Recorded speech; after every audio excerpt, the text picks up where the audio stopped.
Welcome back to my channel trend tales by ہی۔ آج ہم سمندر کی گہرائیوں میں ایک ایسے سفر پر جا رہے ہیں جس کا نام ہے ٹائٹن سبمرسیبل کا ایڈونچر۔ جی ہاں، وہی ٹائٹن جو سمندر کی تہہ میں جا کر ٹائٹینک کے ملبے کے قریب سے دیکھنے کی کوشش میں ایسے لاپتہ ہوئے کہ سمندر نے اسے ہمیشہ کے لیے اپنا بنا لیا۔ سب سے پہلے یہ سوال ذہن میں آتا ہے کہ آخر لوگ سمندر کی تہہ میں جانے کا شوق کیوں رکھتے ہیں؟ بھائی، یہ کوئی سینڈوچ کا پیکٹ تو نہیں ہے کہ گم ہو گیا اور فوراً مل گیا۔ یہ سمندر ہے، یہاں چیزیں ڈھونڈنا اتنا آسان نہیں۔ اب ذرا ٹائٹن کو دیکھیں، یہ کوئی معمولی سبمرسیبل نہیں تھی، اسے خاص طور پر ٹائٹینک کے ملبے تک جانے کے لیے بنایا گیا تھا، جس کی گہرائی تقریباً 12,500 فٹ تھی۔ ٹائٹن کی لمبائی تقریباً 22 فٹ تھی اور اس کا اندرونی ڈیزائن دیکھ کر ایسے لگتا تھا کہ جیسے آپ کسی چھوٹے سے کیپسول میں بند ہو گئے ہو۔ ٹائٹن کے اندر کی حالت، ارے بھائی، آپ نے کبھی ٹوائلٹ کے ساتھ بیٹھ کے چائے پی ہے؟ نہیں تو بس ٹائٹن میں یہی احساس تھا۔ اندر اتنی جگہ تھی کہ لوگ بالکل ایک دوسرے کے ساتھ جڑ کے بیٹھے ہوئے تھے۔ ٹائٹن میں 5 بہادر سوار تھے جنہوں نے سمندر کی تہہ میں جا کر ٹائٹینک کو دیکھنے کا فیصلہ کیا تھا۔ ان میں سے ایک تھے اسٹاکٹن رش، جنہوں نے ٹائٹن بنایا تھا اور وہ خود بھی اس کے پائلٹ تھے۔ اب آپ سوچیں، خود ہی جہاز بنایا اور خود ہی چلا رہے تھے، واہ بھائی، کیا خود اعتمادی ہے۔ پھر تھے ہارڈنگ، جنہیں ایڈونچر کا اتنا شوق تھا کہ انہوں نے سواری میں اربوں روپے خرچ کر دیے۔ آخر ٹائٹینک کے ملبے تک پہنچنے کا خواب سستا تو نہیں ہو سکتا۔ شہزادہ داؤد اور ان کا بیٹا سلیمان بھی اس سفر پہ تھے۔ یہ دونوں باپ بیٹا پاکستان سے تعلق رکھتے تھے اور انہیں سمندری دنیا کے اسرار دیکھنے کا بے حد شوق تھا، لیکن شاید انہیں اندازہ نہیں تھا کہ سمندر کے رازوں میں موت بھی چھپی ہو سکتی۔ 5ویں مسافر تھے پال ہنری نورجلے، جو کہ ٹائٹینک کے ملبے کے ماہر مانے جاتے تھے۔ ان کا خواب تھا کہ وہ ملبے کے قریب جا کر کچھ نئے راز جان سکیں، لیکن انہیں کیا معلوم تھا کہ سمندر نے خود ان کے لیے ایک راز بنا رکھا ہے۔ اب آپ سوچیں، ان 5 کو ایک گیمنگ کنٹرولر سے کنٹرول ہونے والے سبمرسیبل میں بٹھا دیا گیا۔ جی ہاں، بالکل صحیح سنا آپ نے بھائی، یہ کوئی ایڈوانس پائلٹنگ سسٹم نہیں، ایک عام سا گیمنگ کنٹرولر تھا جس سے ٹائٹن کو چلایا جا رہا تھا۔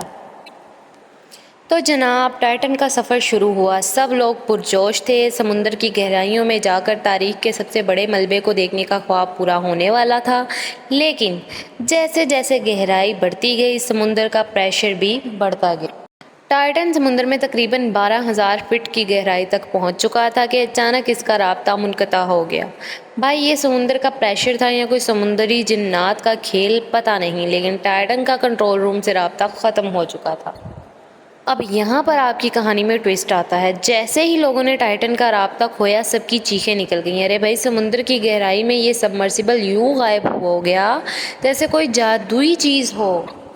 اب اس وقت سب لوگ یہی سوچ رہے تھے کہ کہیں یہ ٹائٹینک کی روحیں تو نہیں جو انہیں واپس آنے سے روک رہی ہیں۔ بھائی، سمندر کی گہرائی میں جا کر کوئی بھی چیز ہو سکتی ہے۔ کچھ دن گزرنے کے بعد بڑے بڑے بحری جہاز اور جدید سبمرسیبلز کو بھیجا گیا تاکہ وہ ٹائٹن کا سراغ لگا سکیں۔ سمندر کی گہرائی میں سرچ کرنا ایسا تھا جیسے کوئی نیل کی سوئی اندھیرے میں ڈھونڈ رہا ہو۔ سمندر کی تہہ میں چیزیں ڈھونڈنا کوئی آسان کام نہیں۔ ارے بھائی، یہاں تو ایسا لگتا ہے کہ اندھیروں میں سمندر خود ہی سب کچھ نکل جاتا ہے۔ ٹائٹن کا کوئی سراغ نہیں مل پا رہا تھا۔ کچھ دنوں بعد لوگوں کو ٹائٹن کے ٹکڑے سمندر کی تہہ میں ملے۔ اب سمندر کا پریشر اتنا زیادہ ہوتا ہے کہ ٹائٹن جیسے جدید سبمرسیبل کو بھی ٹکڑے ٹکڑے کرتے، یعنی سمندر کا کہنا تھا، یہاں میری مرضی چلے گی۔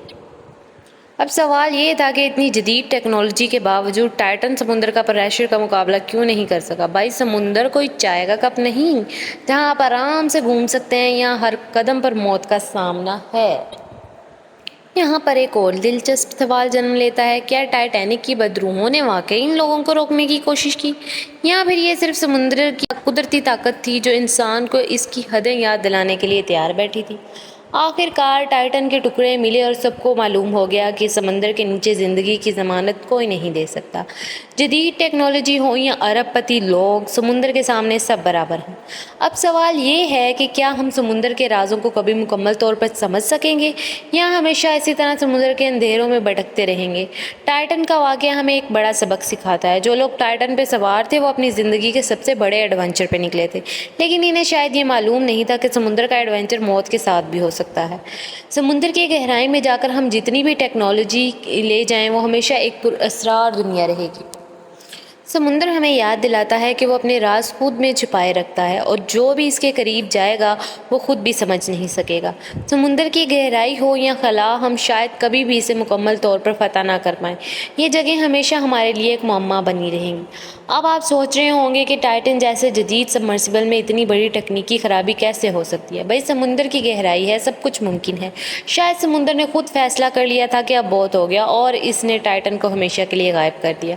ٹائٹن کے ٹکڑے ملنے کے بعد ماہرین نے کہا سمندر کا پریشر اتنا زیادہ تھا کہ اس نے سبمرسیبل کو انورڈ امپلوژن کا شکار بنا دیا، یعنی اندر کی طرف دبتا چلا گیا، جیسے آپ نے کوکا کولا کی بوتل کو اچانک دبا دیا ہو، اور یہی ہوا ٹائٹن کے ساتھ۔ آخر میں دوستو، یہ کہانی ہمیں یاد دلاتی ہے کہ خواہ ہم جتنا بھی ایڈونچر پسند کریں، قدرت کے سامنے ہمیشہ عاجزی سے رہنا چاہیے۔ سمندر، جنگل، پہاڑ، یہ سب ہمارے لیے پر اسرار اور خطرناک ہیں، لیکن کیا آپ پھر بھی سمندر کی گہرائی میں جا کر ٹائٹینک دیکھنا چاہیں گے، یا پھر اس کہانی کے بعد آپ نے اپنا ارادہ بدل لیا؟ ایسی مزید مزیدار کہانیاں سننے کے لیے میرے چینل کو سبسکرائب کریں اور بیل آئیکن کو پریس کر دیں۔ شکریہ۔